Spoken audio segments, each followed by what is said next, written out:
దేవుడు తెలుగులో ఉండగా మాట్లాడినటువంటి మొదటి మాట లోక 23:34 వచ్చిన సాక్షి. తండ్రి, వీరేమి చేయించున్నారో మీరు ఎదుగురు వీరిని క్షమించమని చెప్పినారు.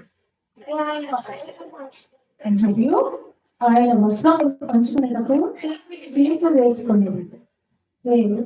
ఆయన పరలోకం నుండి వచ్చినటువంటి తండ్రి అయిన కుమారుడని వారికి ఎవరికి తెలియక వారి అజ్ఞానంలో ఆయన అంతగా హింసించి రక్తాలు ధారలు కట్టేటట్టుగా చర్మం అంతా చీలిపోయేటట్టుగా వారు చేసిన పాపాన్ని బట్టి వారిని క్షమించమని దేవుడు ప్రభు తండ్రి అయిన దేవుడిని వేడుకుంటున్నట్టుగా మనం చదువుతున్నాం. ఇందులో మనం తెలుసుకోవాల్సిన ముఖ్యమైన విషయం ఏంటంటే అంశము క్షమించడం. దేవుడు క్షమించే హృదయం కలిగి ఉండాలని మొదటిసారిగా ఆయన మనల్ని కోరుకుంటున్నారు. క్షమించడం, దాని గురించి మనం ఇప్పుడు చెప్పుకున్నాం. మత్తయి సువార్త 5:44 చూడండి. మత్తయి 5:44.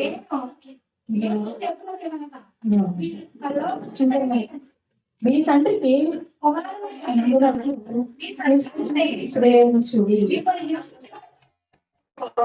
ప్రార్థన చేయుడి.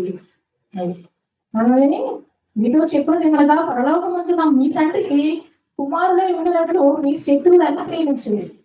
స్వతహాగా మనమైతే మనల్ని ఎవరైనా చిన్న మాట అన్న శత్రువులు ఉంటే వాడితో మాట్లాడడం, వాడు స్వతహాగా మన హృదయం ఏంటంటే వాడు పాడిపోవాలని వాడికి ఏ కూడా జరగాలని అనుకుంటాం. కానీ మన దేవుడు నమ్ముకునే బిడ్డలుగా ప్రత్యేకించబడిన జనముగా మనం ఏం చేయాలట?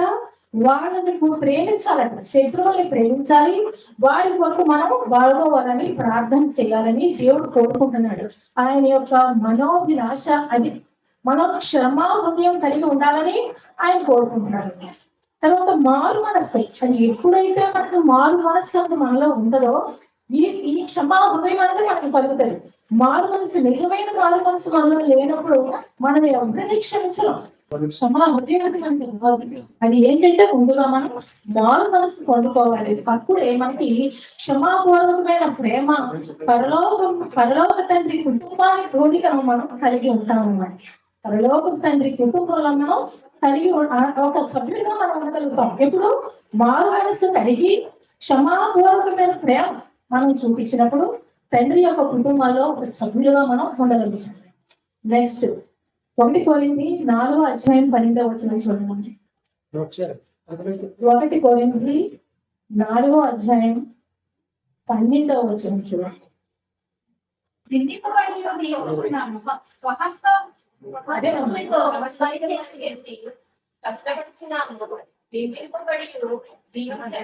దీవించుచున్నాము, హింసింపబడి ఓర్చుకొనుచున్నాము, దూషింపబడి బ్రతిమాలుకొనుచున్నాము.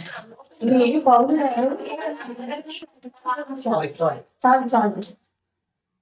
పౌలు గారు చెప్పినటువంటి దేవుని యొక్క మనసు గురించి ఆయన చెప్తున్నారు. ఆయన ఏం చెప్తున్నారంటే పౌలు గారు నిందింపబడి దీవించుచున్నాము.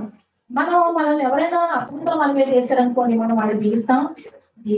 అతి మనసు మనకి కలిగి ఉండాలి. మనం నిందింపబడి కూడా దీవించగలిగే మనసు కలిగి ఉండాలి. అలాగే హింసింపబడి కూడా ఓర్చుకునే మనసు కలిగి ఉండాలి. ఇప్పుడు ఉంటారు కొంతమంది భర్తలు, అత్తగారులు, కోడళ్ళు ఉంటారు. వాళ్ళు ఏదో రకంగా హింసిస్తూనే ఉంటారు. భార్యల్ని, అత్తల్ని, కోడళ్ళు వాళ్ళు హింసిస్తూనే ఉంటారు. అయినా సరే మనం క్రీస్తు మనసు కలిగి ఉన్నాం అనుకోండి, వాళ్ళు ఏమన్నా వాళ్ళని నిందించినా మనం ఓర్చుకొని ఉండాలి. ఇంకోటి ఏంటంటే హింసింపబడి బ్రతిమాలుకొనుచున్నాము. మనల్ని ఏమన్నా లేనిపోని మాటలండి మనం వద్దు, అలా అనొద్దు, దయచేసి దేవుని మాట వినండి, దేవుడిలా ఉండండి మనం అలాగే అనాలని దేవుడు కోరుకుంటున్నాడు. దూషింపబడి కూడా బ్రతిమాలుకోవాలి. మీరు బాగా ఇప్పుడు అన్నారు కదా, ఏమని నా కొరకు మీరు ఏడవద్దు, మీ కొరకు మీరు కొరకు ఏడవాలని అనుకున్నట్టు అర్థం చేశారు. ఆ విధంగా మనం మన దూషింపబడాలని కూడా దేవుని ప్రేమను బట్టి మనం దేవుని బట్టి అలా అంతండి, అలా చేయకండి, మీ జీవితాలు ఎంచుకోండి, మీరు బాగుండి, దేవుడు అదే కోరుకుంటారు. ఈ విధంగా మనం వాళ్ళని ఎదుర్కోవాలని పౌలు గారు చెప్తున్నారు. ఈ పౌలు హెచ్చరించే హెచ్చరికలు ఎలా ఉంటాయంటే ఒక ప్రేమ కలిగిన తండ్రి పిల్లలను చేసే గడ్డింపులాగా ఉంటాయన్నమాట. పౌలు గారు చేసే గర్వింపులు ఏమంటే మనం ఒక్కొక్క చదువుకుంటే ఇలా గర్విస్తున్నారు అని అనుకుంటున్నారు అప్పట్లో ఆ ప్రజలు. ఆయన ఏంటి ఒక తండ్రి ఉన్నారనుకోండి, పిల్లల్ని ఎందుకు గర్విస్తారు? వాళ్ళు పాడైపోతారని, వాళ్ళు దెబ్బలు తగులుతాయని, వాళ్ళ జీవితం ఏమైపోతారని గర్విస్తారు.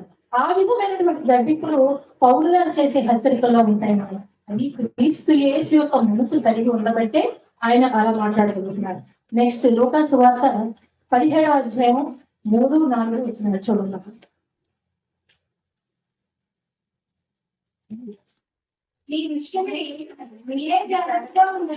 పాపి తన పాపం విషయంలో పశ్చాత్తాపడి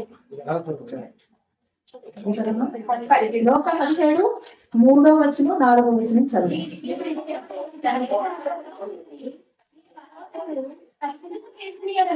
అతను దర్శించు అతని క్షమించు. అతను ఒక దినమున 7 మార్లు నీ ఎదురు తప్పిదము చేసి 7 మార్లు నీ వైపు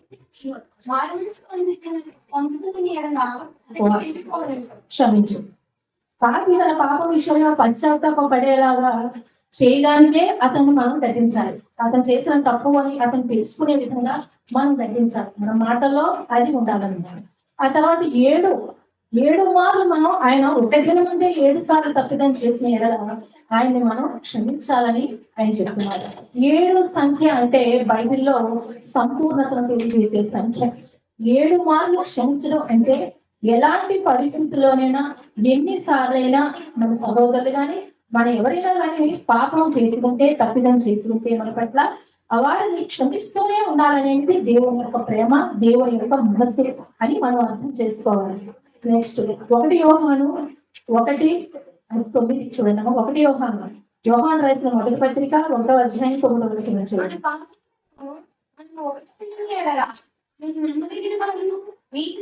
కనుక ఆయన మన పాపను క్షమించి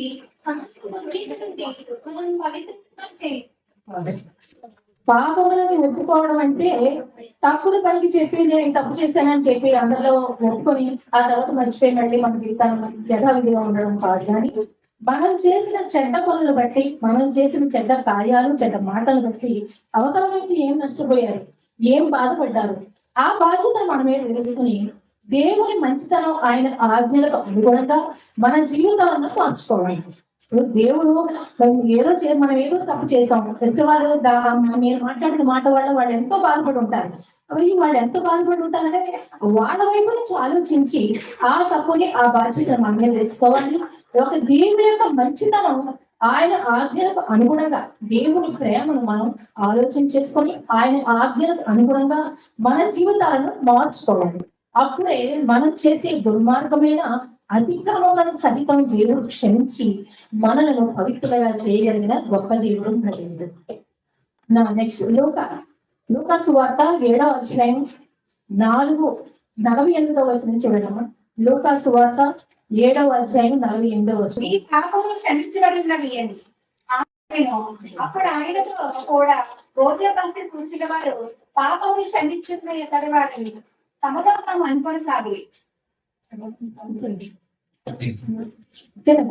వాక్యం చదివారు కదా, మీ పాపములు క్షమించబడి ఉన్నవి అని పరిసయ్యునికి ఆ స్త్రీకి మధ్య వ్యత్యాసాన్ని యేసు ప్రభు వారు తెలియజేశారు. ఆయన పరిసయ్యుడు ఆతిథ్యాన్ని పిలిచారు, యేసు ప్రభు వారిని భోజనానికి రమ్మని పిలిచారు. అప్పుడు ఒక స్త్రీ వచ్చి ఆయన కన్నీళ్లతో ఆయన పాదాలు కడిగి ఆయన జుట్టుతో ఆ పాదాలు తుడిచి ఆ యొక్క పాదాలను ఆయన ముద్దు పెట్టుకోండి. ఆయన కూడా యేసు ప్రభు వారు ఏం ఆలోచన చేసుకుంటారంటే, మీ పరిశీలనకి ఆ స్త్రీకి మధ్య గల వ్యత్యాసాన్ని యేసు ప్రభు వారు తెలియజేశారు. ఎలా అంటే ఆయన ఆతిథ్యాన్ని పిలిచారు. అప్పుడు ప్రభు పాదములు శుభ్రం చేసుకోవడానికి ఆ పరిశీలుడు నీళ్ళు ఇవ్వలేదు. ఆతిథ్యానికి పిలిచి కాళ్ళు కట్టుకోవడానికి నీళ్ళు ఇవ్వలేదు. ఆతిథ్యానికి సూచనగా ఆయనని ముద్దు పెట్టుకోలేదు. పిలిచారు కానీ ఆయన కాళ్ళు కట్టుకోవడానికి నీళ్ళు ఇవ్వలేదు. పిలిచినందుకు సందర్భంగా ఆయన వచ్చినందుకు ప్రభువుని ముద్దు పెట్టుకోలేదు. నూనెతో ఆయన తలపై అభిషేకం కూడా చేయలేదు. కానీ ఇవన్నీ కూడా ఆ స్త్రీ చేసింది. ఆ పాపి అయిన స్త్రీ ఇవన్నీ కూడా చేసింది. ఆ స్త్రీ తన పాపాన్ని గుర్తించినంత లోతుగా పరిసయ్యుడు తన పాపాన్ని గుర్తించలేదు. నేను పాపిని, వచ్చిన వారిని నేను మర్యాద చేయలేదు, ఆయన నీళ్ళవలేదు, ఆయనకి నేను ముద్దు పెట్టలేదు, ఆయనకి నేను అభిషేకించలేదు, ఏమీ చేయలేదు. ఈ స్త్రీ మాత్రం అన్ని చేసింది. ఆమె పాపి అని అనుకున్నారు కదా కూర్చున్న వాళ్ళందరూ. ఆమె తన పాపాన్ని మొత్తం ఒప్పుకొని ఆయన పాదాలను కడిగి కన్నీటితో కడిగి తన జుట్టుతో తుడిచి ఆయన పాదాలను పెట్టుకుంది. కానీ వీళ్ళు ఇక్కడ ఉన్న వాళ్ళు ఎవరు కూడా పరిచయం ఎవరు కూడా వాళ్ళ పాపాలను ఆమె తన పాపాన్ని గుర్తించినంత లోతుగా వాళ్ళు ఎవరు గుర్తించలేదు. అది యేసు ప్రభు వారు అది ఆయన గమనించారు అనమాట. గమనించి ఎప్పుడైతే మనం పాపాలను పూర్తిగా మనస్ఫూర్తిగా విడిచిపెట్టి మన దైవజనం చెప్పిన ప్రతి బోధన కూడా మనం అంగీకరించి మన జీవితాన్ని ఎప్పుడైతే మనం దిద్దుకుంటామో అప్పుడు విస్తారమైన పాపాలు చేసిన మారు మనసుతో ఒప్పుకొని విడిచిపెట్టినప్పుడు విస్తారమైన క్షమాపణ కలిగిపోతాడు. దేవుడు మనల్ని క్షమించే దేవుడే ఉన్నాడు కనుక మనం దేవుని యొక్క మనసును కలిగి జీవించాలని ఆయన ఆశపడుతున్నాడు. అలాగే వ్యభిచారి అయిన స్త్రీ రిఫరెన్స్ నాకు గుర్తులేదు. వ్యభిచారి అయిన స్త్రీ జెండాలో కూడా రాళ్లతో కొట్టి ఆమె చంపాలి వ్యభిచారి అని అందరూ రాళ్లతో కొడుతుంటే ఆమె అలా నిలబడిపోయి ఉంటే ప్రభు వారు ఆగండి కొట్టండి, మీలో ఎవరైతే పాపం చేయకుండా ఉన్నారో ముందుగా వెళ్ళి ఆ స్త్రీ మీద రాయి వేయండి అన్నాడు. అన్నప్పుడు ఆయన చెప్పి ఆయనకి ఎంత న్యాయమో రాస్తున్నారన్నమాట. రాస్తుంటే అక్కడ ఉన్న వాళ్ళందరూ కూడా చదివి ఈయన మా పాపం రాస్తున్నాడు, ఈయన మా పాపం రాస్తున్నాడు, నేను చేసిన పాపాలని మీరు రాస్తున్నారని చదువుకున్న వాళ్ళందరూ ఒకరు వెళ్ళిపోతున్నారు. ఎవరు కూడా స్త్రీ మీద రాయి వేసి కొట్టే ధైర్యం చేయలేదు. ఎందుకు? ప్రతి ఒక్కరూ పాపం చేసిన వాళ్ళే, ఎవరు పాపం చేయని పరిశుద్ధులు అక్కడ ఎవరు లేదు.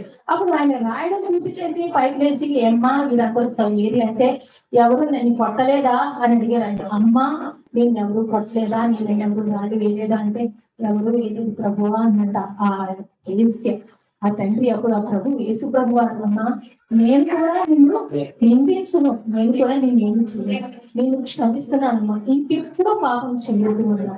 వేసే అయిన స్త్రీని కానీ ఎంతో ఘోరాలు చేసే మనల్ని క్షమా హృదయం కలిగిన యేసు ప్రభు అనే మనం కూడా క్షమా హృదయం కలిగి ఉండాలని నా యొక్క ఇటువంటి ప్రసంగంలో ఏమైనా తప్పులుంటే తండ్రి అయిన దేవుడు నన్ను క్షమించాలని దీనురాలినైనా నా ఈ యొక్క వివరాలు నిశ్చితమైతే దీనురాలిన యేసు క్రీస్తు నామములో మిక్కిలి వినయంతో అని వేడుకొనుచున్నాము తండ్రి.